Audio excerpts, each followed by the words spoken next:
सबसे पहले तो मैं आप सब मीडिया के दोस्तों का शुक्रगुजार हूं कि बहुत शॉर्ट नोटिस पे आप यहां आए और इस प्रेस कॉन्फ्रेंस में आपने शमूलियत की।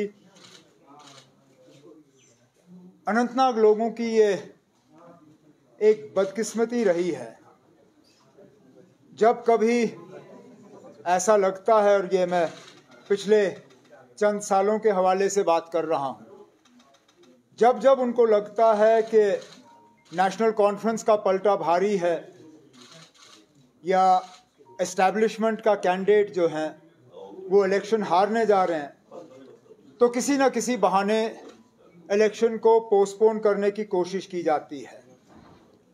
अगर आप दोस्त याद करें तो 2017 में भी ऐसा ही एक साजिश के तहत अनंतनाग असेंबली हलके के लोगों को जो है डिसएनफ्रेंचाइज किया गया था। उस वक्त बीजेपी और पीडीपी की कोalition हुकूमत के दौरान चीफ मिनिस्टर साहिबा का भाई जो है वो उम्मीदवार था। इलेक्शन हारने के चंद दिन पहले इलेक्शन कमीशन के साथ एक साजिश रचा के अनंतनाग असेंबली हलके के इलेक्शन को जो है लास्ट मोमेंट पे पोस्टपोन किया गया, और वो दिन और ये दिन उसके बाद वहां इलेक्शन हुआ नहीं। कुछ दिनों से हम ये खबरें सुनते आए हैं कि बीजेपी और उनके जो पार्टनर पार्टीज हैं वो एडमिनिस्ट्रेशन के साथ, इलेक्शन कमीशन के साथ मिलके दोबारा जो है इस तरह की साजिश रचाने पे सोच रहे हैं, और बहाना ये बनाया जाएगा कि मुगल रोड जो है, मुगल रोड में जो है वहाँ चलने फिरने की जो है वो हालत ठीक नहीं है। नेशनल कॉन्फ्रेंस के तरफ से मैं इलेक्शन कमीशन को ये अपील हम करें या उन्हें हम वार्न करें कि इस तरह का कदम उनको उठाना नहीं चाहिए। डिमांड हर पार्टी के तरफ से नहीं आई है। अगर आप जो इलेक्शन कमीशन के तरफ से जो जम्मू कश्मीर एडमिनिस्ट्रेशन को जो चिट्ठी गई है वो भी एक अजीब चिट्ठी है। सबसे पहले तो उनमें वो लोग शामिल हैं जो इलेक्शन लड़ भी नहीं रहे हैं।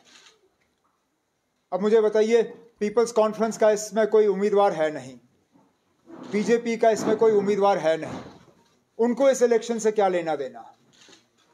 क्या वो दोबारा इस बात को साबित कर रहे हैं कि पिछली दरवाजे से वो किसी उम्मीदवार की मदद कर रहे हैं? और जब उनका इस इलेक्शन में कोई उम्मीदवार है नहीं तो उनकी राय को जो है इलेक्शन कमीशन कंसिडर क्यों कर रही है? कल को अगर मैं कोई तमिलनाडु को लेके चिट्ठी लिखूं या केरला को लेके चिट्ठी लिखूं या महाराष्ट्र को लेके चिट्ठी लिखूं, को क्या इलेक्शन कमीशन उसका नोटिस लेगी? तो अगर मेरी चिट्ठियों का इन जगहों पे नोटिस नहीं लिया जाएगा तो साउथ कश्मीर, अनंतनाग, रजौरी की सीट पे उन पार्टियों का जिनका कोई उम्मीदवार नहीं है उसका नोटिस क्यों लिया जा रहा है? और फिर इस लिस्ट को बड़ा चढ़ा के पेश करने के लिए एक पार्टी का दो बार जिक्र होता है, एक पार्टी के सदर के नाम के लिहाज से और उसके बाद सिर्फ पार्टी के लिहाज से। तो अगर आप इन को निकालने का काम करें तो इसमें चंद ही तो नाम बचते हैं। और वैसे भी आज अगर आप देखें रास्ता खुला है, आने जाने में कोई रुकावट नहीं है। चलिए, अगर एक आध दिन बारिश पड़ भी जाती है तो इतना कोई रास्ता खोलना जो है इतना मुश्किल है नहीं। और अगर मेरे खुद के उम्मीदवार हैं, ये खुद कहते हैं कि अगर किसी वजह उनका प्रोग्राम जो है मुगल रोड से नहीं होता तो इनको कोई परेशानी नहीं है, ये रियासी से होते हुए इलाके में पहुंच के वहाँ अपना कैंपेन का शेड्यूल जो है वो चालू रखेंगे। तो इलेक्शन कमीशन जो है उनका फ़र्ज़ बनता है कि वो हर पार्टी जो है उनकी व्यूज़ को कंसिडरेशन में लाएं।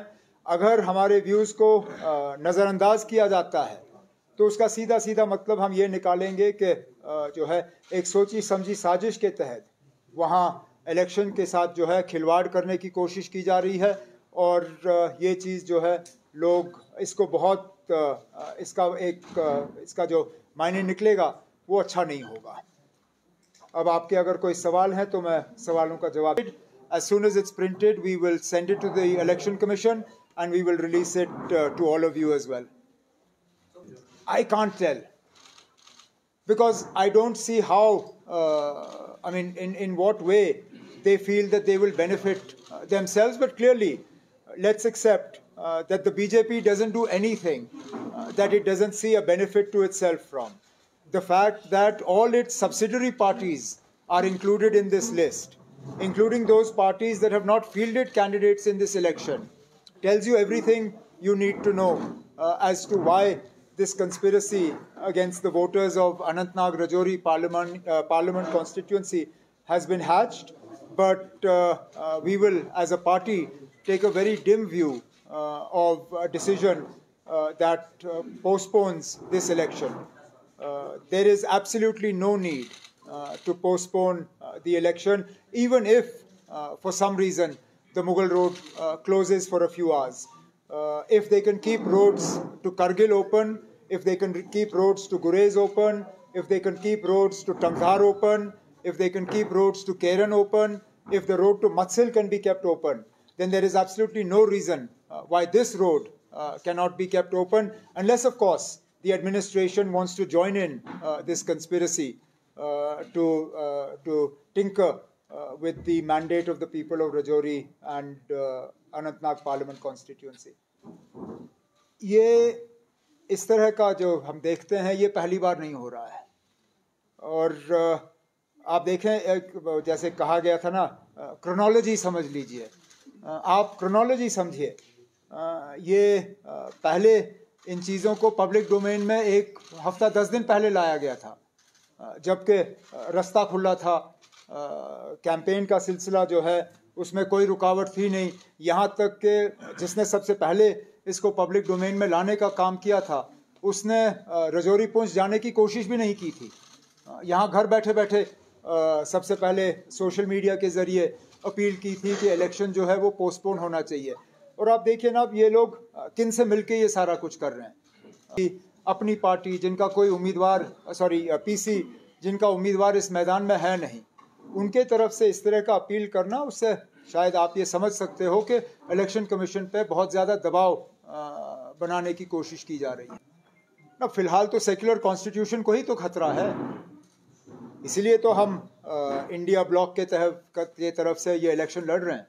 हम चाहते तो हम भी अकेला ये इलेक्शन लड़ते, नहीं लड़ रहे हैं, क्योंकि हमें मालूम है कि इस मुल्क के सेक्युलर कैरेक्टर को कितना खतरा है और हमें डर। और आपने ये हमारे मुंह से नहीं सुना है, आपने बीजेपी के कुछ सीनियर लीडरों से सुना है कि अगर उनको 400 सीटें मिली तो वो मुल्क के आइन में तब्दीली लाएंगे, बदलाव लाएंगे।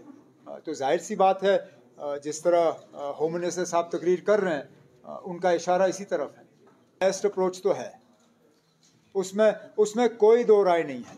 और मैं ये मतलब सबूत के साथ आपको कह सकता हूँ, आप सिर्फ झंडे ले लीजिए, हमारे नेशनल कॉन्फ्रेंस के झंडे जो हैं, छोड़िए मैं सड़कों की बात नहीं कर रहा हूँ, जहाँ शेर कश्मीर दफन है वहाँ से हमारे झंडे उठाए गए थे। और जब ये आपने अपनी पार्टी वाले जो है अपना मैंडेट भरने आते हैं, उस वक्त पूरे सड़कों पे जो है इनके झंडे थे, किसी ने उनको छुआ नहीं जब तक कि शिकायत दर्ज नहीं की गई। हमारे जब झंडे उतारे गए थे किसी ने शिकायत नहीं की थी। और ये बार बार हमें देखने को मिल रहा है कि इंतज़ामिया के तरफ से जब भी कोशिश की जाती है तो सिर्फ नेशनल कॉन्फ्रेंस के उम्मीदवारों को तंग करने की कोशिश की जाती है, और कहीं पे जो है इस तरह के कदम हम नहीं देखते। काश नहीं किया होता। वीवीपैट ही एक तरीका है जिससे कि वोटर जो है वो मुतमईन हो सके कि जो बटन उन्होंने दबाया है वही वोट जो है मशीन में गया है। लेकिन इस बार नहीं। चलिए अगली बार कोशिश तो हमारी जारी रहेगी कि तमाम वीवीपैट्स जो हैं उनको जो है रिकंसाइल करके ही इलेक्शन का नतीजा जो है वो डिक्लेयर किया जाना चाहिए। Constituency is a reality. We don't get to choose the boundaries of the constituency that we are fighting. Otherwise, all of us, we fail to understand the logic of this boundary of this particular constituency. But that is something that only the Delimitation Commission can answer for. As a party contesting this election, we don't get to choose the boundaries of the constituency that we want to fight. We have to fight the constituency that